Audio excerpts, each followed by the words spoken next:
지난 8월 말에 들어서야 방역당국은 코로나19 바이러스를 독감처럼 4급 전염병으로 분류했습니다.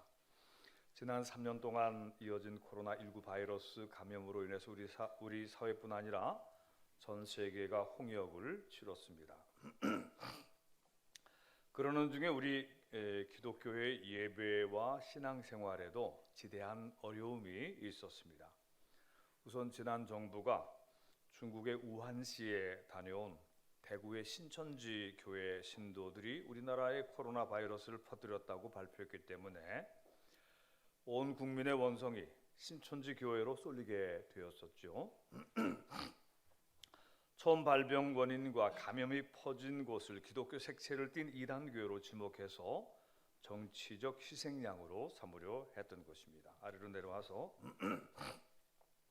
AD 1세기의 로마 황제 네로는 당시 로마시에서 일어난 대화재가 여러 날 동안 번져나갈 때 그 화재가 로마시를 새로 건설하려고 했던 네로의 광기에 넘친 행동에서 비롯된 방화라는 소문이 돌기 시작하자 자신에게로 돌아오는 원망을 당시 로마시에 급속히 전파되기 시작한 기독교도들에게로 돌리는 계책을 썼습니다. 말세 하늘로부터 내리는 불의 심판을 믿고 있는 기독교도들이 로마시에 불을 지른 것이다. 이런 소문을 퍼뜨렸던 것이죠. 그런 다음 네로는 대대적인 기독교 박해를 저질렀고 그 시기에 베드로와 바울을 비롯한 사도들과 수많은 성도들이 함께 순교를 당했던 것입니다. 우리 대한민국의 경박한 지도자들도 코로나 비상 시기에 기독교에 대해서 매우 편파적이고 왜곡된 비방과 교회 폐쇄에 가까운 조처들을 취하면서 기독교의 집회가 감염의 중대 원인인 것처럼 여론을 조성해간 측면이 있습니다. 코로나 감염 사태가 비상 국면으로 접어들자 정부는 점점 더 일방적으로 무리한 조치를 내렸는데 예배당 안에서 드리는 주일 예배를 아예 모이지 못하게 하고 비대면 예배만을 허용하면서 20명 미만의 영상 촬영팀만 예배당 안에 있도록 허용했던 것이지요. 예배당 좌석수가 10,000명인 초대형 교회이든 10여 명 모이는 아주 작은 교회든지 불문하고 오직 19명까지만 있게 허용했던 것입니다. 그리고 공무원으로 사찰단 꾸려서 그 숫자가 넘는 교회는 고발 조치하고 벌금 물게 하고 예배당 폐쇄 공고를 붙이고 뉴스 시간마다 집중 보도를 해서 어느 교회가 코로나 방역에 큰 문제를 초래하고 있다는 악선전을 대놓고 해나갔던 것입니다. 특히 그 시기에 관계 공무원들은 어린이나 학생들에게 교회 나가지 말 것을 대놓고 명령했습니다. 그리고 교사들도 학생들에게 교회 예배에 참여하지 말 것을 권고하고 또 확인도 했습니다. 이런 조치들이 세계적인 전염병 확산을 막고 퇴치하기 위해 어느 정도 불가피한 측면이 있었다 할지라도 유난히 개신교회에 대해서만 지나치고 편파적이었다는 것을 지적하지 않을 수 없습니다. 아래로 내려가서 한편 우리 개신교회의 대표적인 역사와 전통을 가진 교회들과 대형 교회들의 목회자들은 처음에는 일단 전염병 확산을 막고 위기 국면을 속히 극복하기 위해서 정부의 방역 방침에 적극 협조하는 분위기였습니다. 수천 명 또 수만 명 모이던 교회 대집회도 영상 예배로 대처했고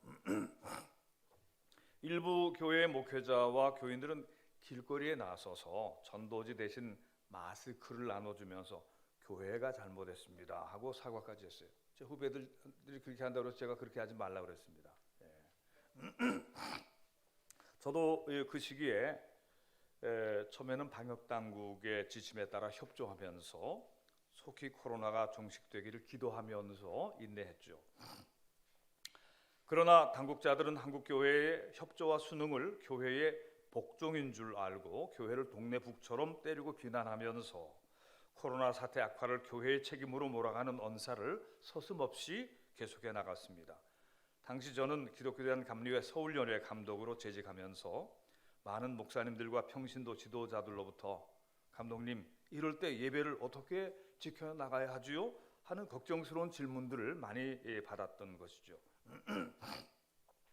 코로나 상황이 점점 더 심각해지고 교회에 대한 대면 예배 금지 조치가 일시적이지 않고 계속 이어질 기미를 보일 때 저는 깊이 숙고하다가 감리교 목회자들과 성도들에게 보내는 예배 지침을 발표하기로 한 것입니다.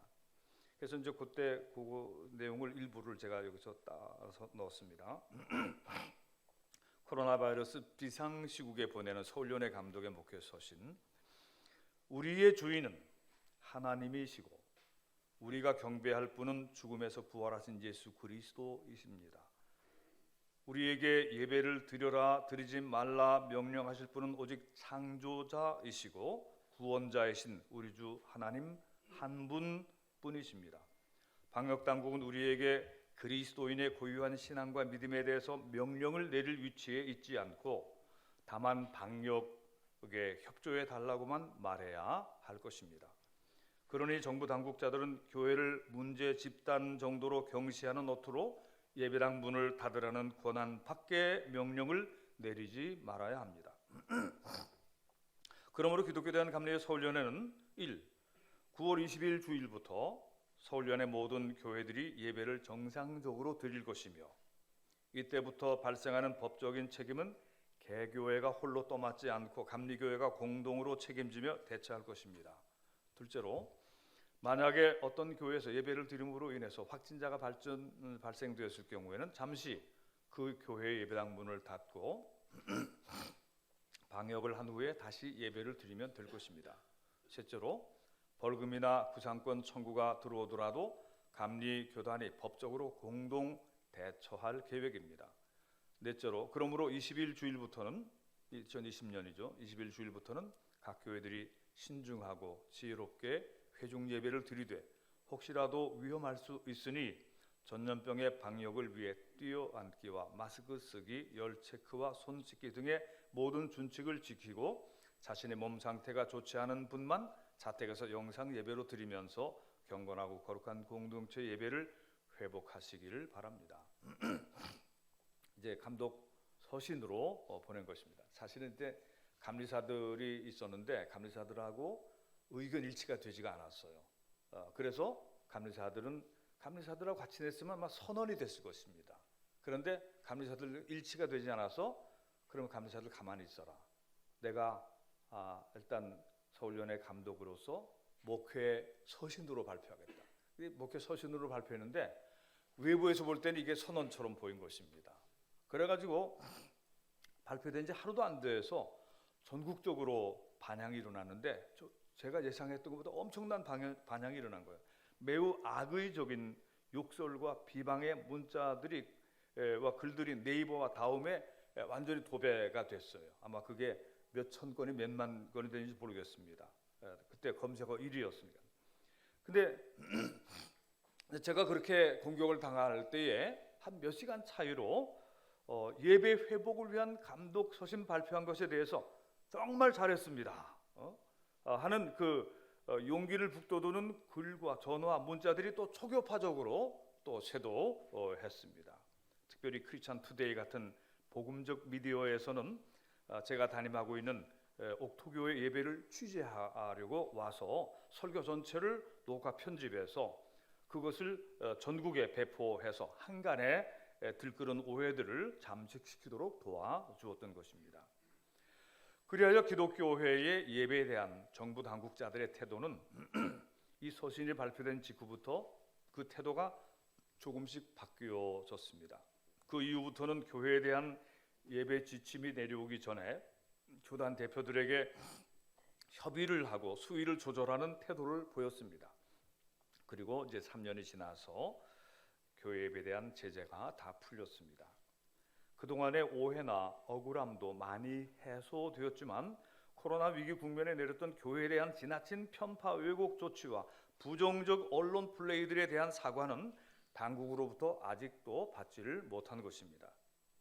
다시는 코로나 팬데믹 같은 무서운 재앙이 닥쳐오지 않기를 기도하면서 만약에 그와 비슷한 문제들이 앞으로 다시 일어난다면 그때 우리 기독교회가 어떻게 대처해 나가야 할 것인가 하는 생각을 제가 몇 가지로 정리를 해보았습니다. 첫째로 한교총이나 한기총, NCCK 같은 교회 연합 조직들은 정부의 정당한 정책에는 협조하되 한국의 교회가 국가의 신여가 아니고 부활하신 예수 그리스도의 몸된 교회이며 만왕의 왕이시요 만주의 주이신 하나님의 교회인 것을 분명히 알려야 할 것입니다. 둘째로 특히 예배와 신앙생활에 대해서는 교회 지도자들이 자율권을 가지고 스스로 통제하고 절제하도록 비상시기에도 예배의 지침을 내리는 권한을 교회 지도자들이 가지고 있어야 한다는 말씀이에요. 이걸 세속 정치가들이 예배를 드려라 말라, 숫자를 몇 명만 드려라, 비대면 예배만 드려라, 성가대가 노래 크게 하면 안 된다, 기도도 통성으로 하지 말라, 이런 것을 세속 지도자들한테 지침을 받았다고 하는 것은 부끄러운 일이라고 생각을 하는 것입니다. 그래서 이 어리석고도 무지한 지침을 내리지 못하도록 한국 교회 지도자들이 영적인 권위를 회복하고 한국 교회 위상을 지켜야 한다고 저는 믿습니다. 세 번째로 비상시기에 교회를 국민의 적으로 몰아가는 나쁜 여론몰이를 하지 못하도록 교회의 지도자들이 정치 지도자들이나 집권당의 지도부에 대해서 강력하게 항의하고 쓴소리를 하며 그릇된 정치를 문책하는 단결된 모습을 보여주었어야 한다고 저는 믿습니다. 네 번째로 방송국과 미디어들에 대해서도 한국 기독교, 특별히 개신교회가 이번 코로나 팬데믹 사태 때 일방적으로 매도되고 왜곡 편파 보도된 것을 시정 보도하도록 하고 교회에 대한 올바른 보도를 하도록 언론정책위원회가 있지만 더욱더 지혜롭게 또 강력하게 그것을 적극적으로 홍보해 나가야 한다고 믿습니다. 국가와 교회의 관계는 사무엘상 12장에 나온 다윗 왕과 선지자 나단의 관계와 비슷하다고 저는 그렇게 봅니다. 나단은 이스라엘 왕의 통치하에 있는 일개 백성이지만 그가 하나님의 선지자라는 입장에서는 왕의 존경을 받으며 왕이 진심 어린 회개와 뉘우침을 통해 구원받도록 도와주는 영적 지도자의 권위가 있었던 것이죠. 그러나 코로나 팬데믹 시기에 한국교회는 그 비상시기에 정부의 실책과 잘못에 대해서는 바보같이 침묵하고 정부의 명령에 일방적으로 복종하기만 한 이 겁먹은 나단, 저는 그렇게 한번 표현해 봅니다. 겁먹은 나단처럼 되어버렸던 것입니다. 정교분리의 원칙은 정치가 교회 아래에 있지 않은 것입니다. 중세시대까지처럼 정치가 교회 아래에 있는 게 아니죠. 그리고 또 교회도 정치의 하수인이 되지 않도록 하는 영역 분리고 상호 존중의 원칙인 것입니다. 우리나라는 국교는 없지만 종교의 자유가 헌법으로 보장되어 있는 나라입니다. 종교의 자유의 본체인 예배의 자유는 전쟁이든 전염병이든 어떤 상황 하에서라도 국가와 정부가 제재할 수 없습니다. 미국의 판례에서 지금 다 나오고 있지 않습니까? 한국 기독교회는 자신의 위상과 존재의 자리를 지켜감으로 불안하게 흔들리고 요동하는 이 나라의 정치를 바로잡아주고 국민들의 정서를 안정시켜 나가야 한다고 믿습니다. 구약 시대의 예언자들처럼 하나님을 경외하는 것이 모든 지혜와 지식의 근본인 것을 항시 일깨워 줘야 한다고 믿습니다. 고맙습니다.